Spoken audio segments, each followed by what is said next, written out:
بسم الله الرحمن الرحيم. مشاهدينا الكرام، السلام عليكم ورحمة الله وبركاته. أهلا بحضراتكم في لقاء متجدد من برنامج قوارير.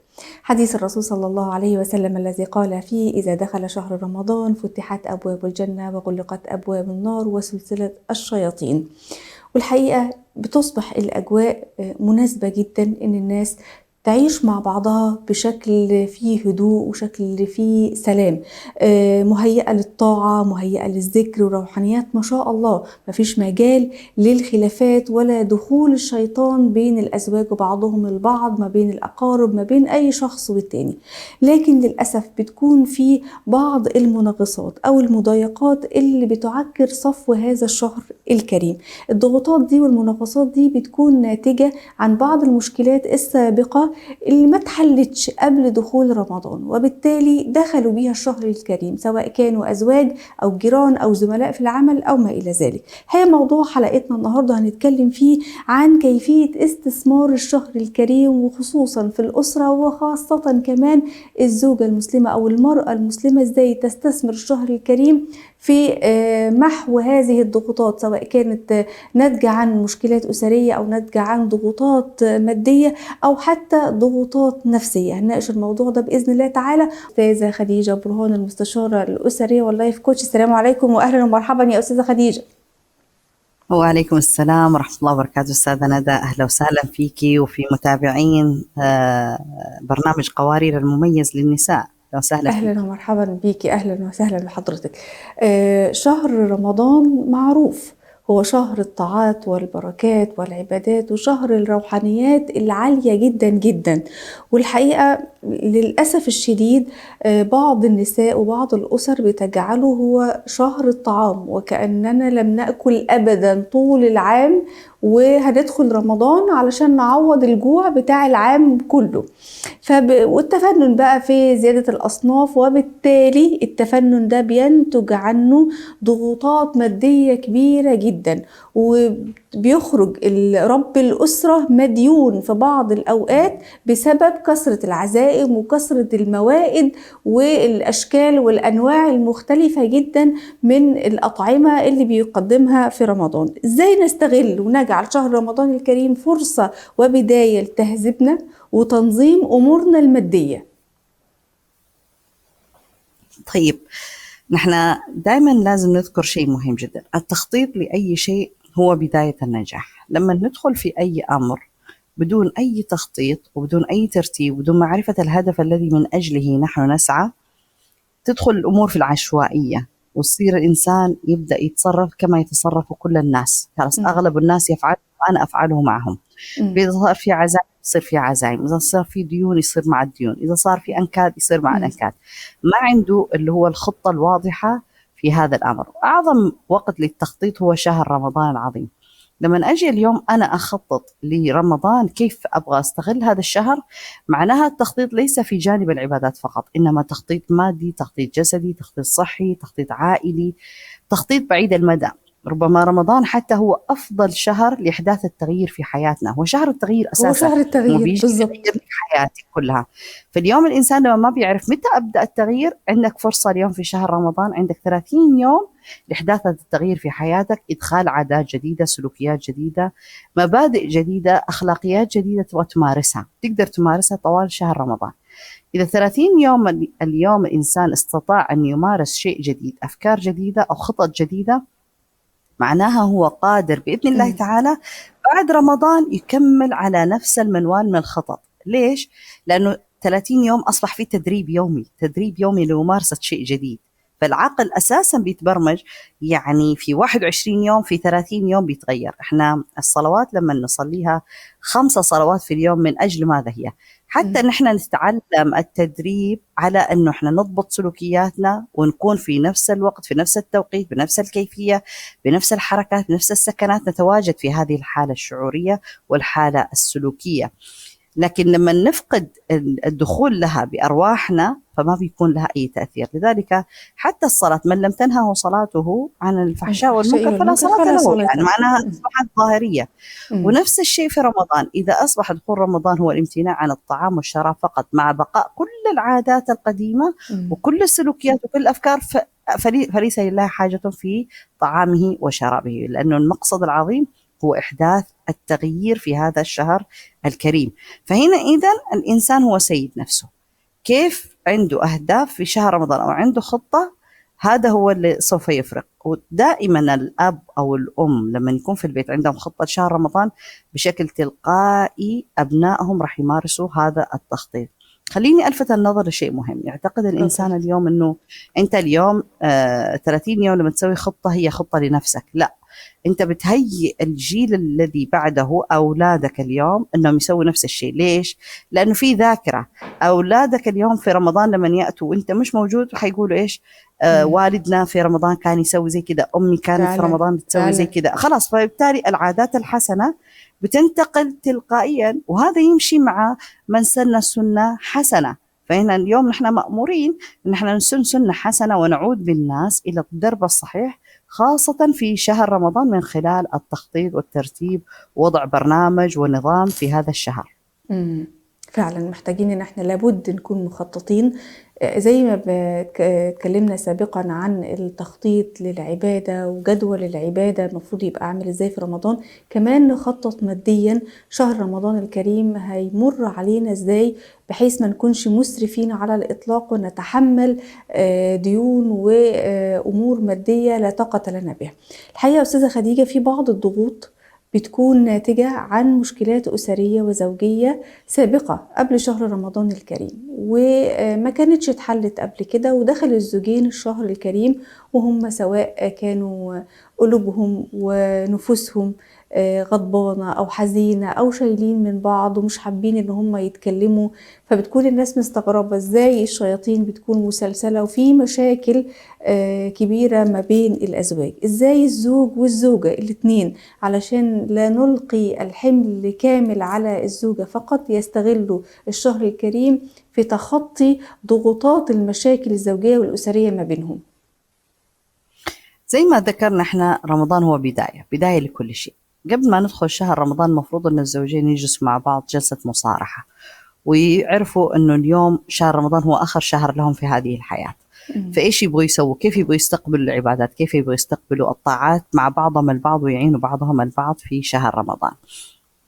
لأنه لازم نبحث احنا أنه إما نحن نسوي هدنة في رمضان، بس هدنة بشكل صحيح، والهدنة هذه أساسا هي لبدء مرحلة جديدة في العلاقة الزوجية، وإما أنه نجلس جلسة مصارحة في شهر رمضان أو قبل رمضان لفهم أسباب المشكلة الحقيقية مع الرغبة، وهنا أكد مع الرغبة لإيجاد الحل المشترك وليس التمسك بالرأي. لأنه كل الزوجين لما يتمسكوا برأيهم يدخل رمضان، لا يدخل غير رمضان ما راح يحلوا أي شيء. لكن إذا كان عندهم رغبة حقيقية لإيجاد الحل المناسب لكلا الطرفين في شهر رمضان راح يكون فرصة جيدة جدا وممتازة لبدء صفحة جديدة لحياتهم. يعني احنا قلنا رمضان هو نقطة الانطلاق نحو أي شيء جديد احنا نبغاه في حياتنا.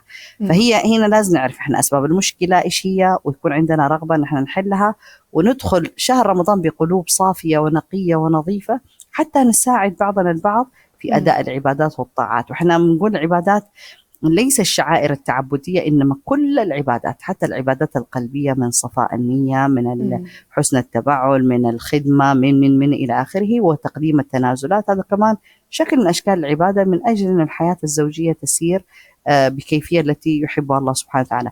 فرمضان هو بداية لكل شيء، نقدر إحنا ننطلق من رمضان لأي شيء في حياتنا. طب الحقيقة أستاذة خديجة، بعض الأزواج بيكون عنده يعني مش حابة أقول من الكبر، ولكن إنه شايف إنه لا يليق بيه كرجل إنه هو اللي يبدأ ياخد زمام المبادرة ويتكلم مع زوجته. وزي ما انتوا بتقولوا لي رمضان داخل ولابد ان انت يعني تحل المشكلة ما بينك وبين زوجتك، كلموها هي اللي تقدم وهي اللي تيجي تبدأ، سواء هو كان غلطان أو مش غلطان. في الحالة دي احنا يعني هل التصرف الصحيح ان احنا نفضل ننصح الزوجة مرارا وتكرارا ان هي اللي تبدأ بالمصالحة، وان هي عمود البيت، وان هي اللي عليها دور كبير جدا، وتقدم على الزوج علشان خلاص رمضان بدأ، مش لسه هنتكلم عن بداية، لا هو خلاص بدأ والاتنين متخاصمين؟ هل هنا يعني هنضغط على الزوجة اكتر علشان جو البيت ما يبقاش فيه مشاحنات في رمضان؟ هو ما راح يكون في مشاحنات ظاهرية، لكن في دائما إيش الضغط هذا يولد الانفجار فيما بعد رمضان. لكن إحنا بيبان يا أستاذة خديجة، وبيبقى جو البيت سيء جدا. ما هذا هو، عشان كذا احنا نذكر الزوج والزوجة ونقول لهم حديث النبي صلى الله عليه وسلم: خيركم الذي يبدأ بالسلام. هذا أظن يكفي في إنه احنا ننزل من البرج العالي، وكيف أنا أبدأ وكيف وكيف وكيف. النبي صلى الله عليه وسلم سهل الموضوع ده: وخيركما من الذي فيه خير أكثر فليسارع كل منهما إلى هذا الخير. إذا كانت المرأة التي قدمت معناها هي أفضل من هذا الرجل بمصداقا لحديث النبي صلى الله عليه وسلم، وإذا هو قدم فهو معناها أفضل منها. وهنا لازم نتذكر نحن أي شيء اليوم الرجل راح يقدم فيه ويسير فيه باتجاه العلاقة الزوجية في إصلاح هذا الزواج، هو سير في اتجاه طاعة الله سبحانه وتعالى فيما يرضي الله سبحانه وتعالى. يعني لازم يتذكر الرجل اليوم من الشيء اللي راح يقوم فيه ما راح يقوم فيه من أجل هذه المرأة تحديدا، إنما من أجل أمر الله سبحانه وتعالى، لأنه اليوم كلفك أنت بالقوامة. والقوامة ليس معناها فقط أنه أنت تأكلها وتشربها، إنما حتى تقودها أيضا في الأخلاق وتسارع وتسبقها في حسن الخلق حتى تتعلم منك اليوم الرجل لما يقدم هذا ما هو تقليل من قدره، لما يقدم تنازلات ما هو تقليل من مكانته ومنزلته، بالعكس. يعني هذا يدل على كرم الأخلاق وحسن أخلاق هذا الرجل لما يقدم تنازلات ويقدم نفسه ويقدم دائما الخير والصلح، ويكون هو الأسهل وهينا لينا، معناه هو الأفضل، هو الذي يستحق أن يقود هذه الأسرة. إذا قدمت المرأة وقامت فيه، هذا ما تقوم به النساء أساسا لمحافظة على البيت نفسه، فهي أيضا أفضل في هذا الجانب. لكن تمسك كل واحد برأيه ما يتناسب أساسا مع عظمة الشهر وعظمة الأيام هذه الفضيلة التي نمر فيها. يعني ما في شيء يستحق أساسا يعني. وهذا اللي احنا بنتربى عليه في شهر رمضان، إنه الإنسان بيترك كل شهواته وكل رغباته، من ضمن الشهوات اللي هو الثأر للنفس والاعتداد بالرأي وهو إلى آخره. فالإنسان لما يتركه لله سبحانه وتعالى، الله سبحانه وتعالى راح يجازيه أفضل الجزاء، يعني جزاء أفضل مما ينتظره من الناس. وهذا نحن دائما نحث الجميع نقول لهم إيش؟ خيركم الذي يبدأ بالسلام. خلاص نقف عند هذا الحديث ونبدأ نمشي حياتنا على هذا الأساس. تمام جدا. احنا اتكلمنا مع حضرتك عن الضغوطات، سواء كانت الناتجة عن المشكلات الأسرية أو الضغوطات المادية. نتكلم عن الجانب النفسي والضغوطات النفسية. الحقيقة الجانب النفسي من الجوانب المهمة جدا جدا للإنسان، ده على صعيد إنتاجيته وعلى صعيد تطوره وعلى صعيد ذاته. الحالة النفسية أطباء كتير اتكلموا عنها إنها لا قدر الله لو سيئة بتأثر على جهاز المناعة في الجسم، وبالتالي الإنسان بيكون عرضة للإصابة ببعض الأمراض. ربنا يعافينا جميعا يا رب العالمين. في ناس بتكون داخلة شهر رمضان الكريم والجانب النفسي عندهم محطم تماما، سواء كان بسبب إخفاقات دراسية أو إخفاقات في عمل أو خسر مبلغ كبير في شغله أو ما إلى ذلك من الأسباب.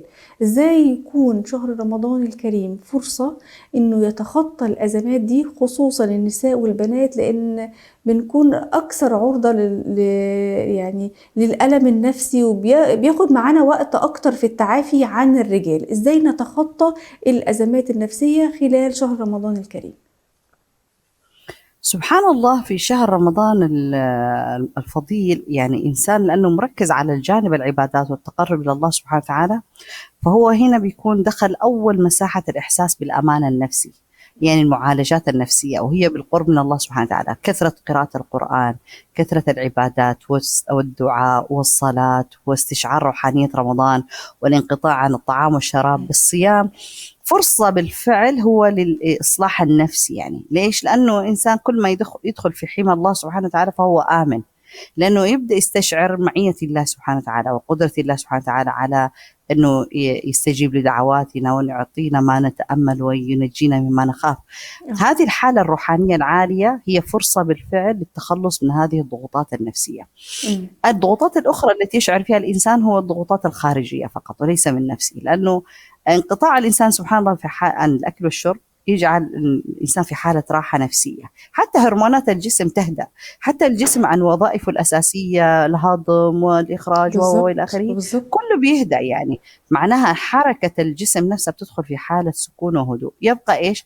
حركة العقل بشكل طبيعي. إذا الإنسان ما بيتابع أي شيء ولا بيتتبع أي شيء في رمضان، غير إنه يقرأ القرآن، غير إنه يستشعر الشهر، غير إنه يتقوى بالعبادات، معناها هي في حالة هدوء وسكينة، مع وجود كمان إنه أساسا الشياطين مسلسلة ومغلغلة، ويبتعد الإنسان عن الناس المزعجين والأشياء اللي تزعجه. حتلاقي إنه في رمضان في حالة من التعافي، الإنسان لو ركز عليها وبالفعل بيمر بحالة التعافي هذه بقوة كبيرة جدا، ما لم يشغل نفسه بأمور الدنيا. اللي إحنا بيصير عندنا لما الناس تنشغل في رمضان زي ما حضرتك ذكرتي، العزائم والاختلاط بالناس وتحمل الضغوط المالية، هذا يعني شيء إحنا بنستورده وبنجيبه لنفسنا، فبالتالي إحنا معناها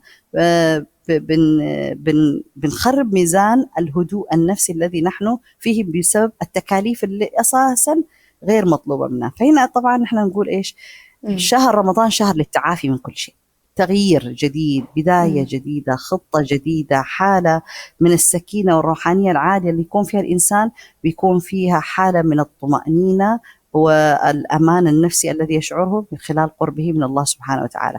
فنحاول قد ما نقدر نستغل 30 يوم بالفعل نحن نعالج كثير من مشاكلنا النفسية فيه. وهذا كثير من الناس اسأليهم بيقول لك في رمضان ما عرفت السكينة والهدوء إلا في رمضان فقط، كأنه دخل الأمان يعني فيه يعني.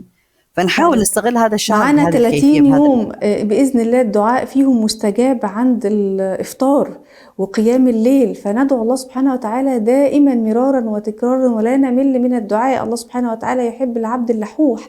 ندعو الله سبحانه وتعالى أن يفرج همومنا ويسر أمورنا كلها في أي شيء حصل فيه إخفاق أو خسارة أو ما إلى ذلك. فمعانا الشهر الكريم كله بإذن الله ربنا يحقق لينا جميعا ما نتمنى.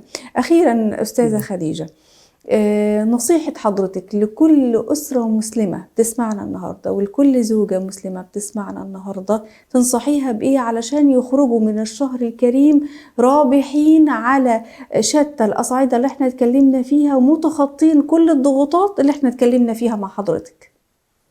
طيب، النصيحة أنصح فيها الجميع وأنصح فيها نفسي في البداية، نحاول نستغل شهر رمضان، شهر عظيم لن يتكرر علينا. ربما احنا من رحمة الله سبحانه وتعالى وفضله علينا احنا بلغنا الشهر، ربما لا نعيش هذا الشهر العام القادم، فلا نأجل الأشياء التي يعني نحتاج نحن نسويها لاستغلال هذا الشهر للسنة القادمة. إنما العاقل اللي يستغل اليوم واللحظة التي هو موجود فيها بالكيفية التي يحبها الله سبحانه وتعالى. والله سبحانه وتعالى حي كريم، يعني إيش ما قدمتي في هذا الشهر الله سبحانه وتعالى راح يعطيك أعظم الأجر فيه.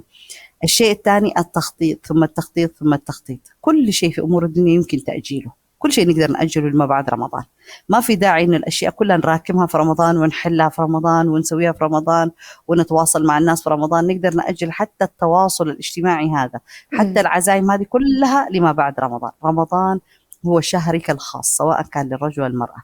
نحاول الجميع أنه يستغلوا بهذه الكيفية ونعود فيه يعني أشخاص جديدين، أرواح جديدة. نخرج من رمضان كيوم ولدتنا أمهاتنا، متغير فيها أقدارنا بعد أن يبلغنا الله سبحانه وتعالى ليلة القدر التي تتغير فيها المقادير كلها.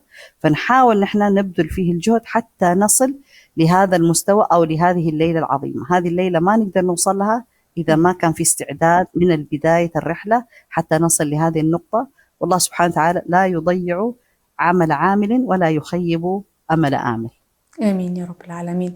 بشكر حضرتك في النهاية الأستاذة خديجة برهان المستشارة الأسرية واللايف كوتش على تواجد حضرتك معنا، وطبعا الشكر موصول لكل متابعين ومشاهدين شبكة سلام الإعلامية ومشاهدين برنامج قوارير. نسأل الله سبحانه وتعالى أن يجعلنا من المقبولين في شهر رمضان، وأن يتقبل منا الصيام والقيام، ويجعلنا نستثمر هذا الشهر الكريم في الطاعات والعبادات ونستثمره في التغيير، فهو شهر التغيير فنتغير للأفضل. انتهت حلقة قوارير اليوم، إلى أن نلقاكم نترككم في رعاية الله وأمنه، والسلام عليكم ورحمة الله وبركاته.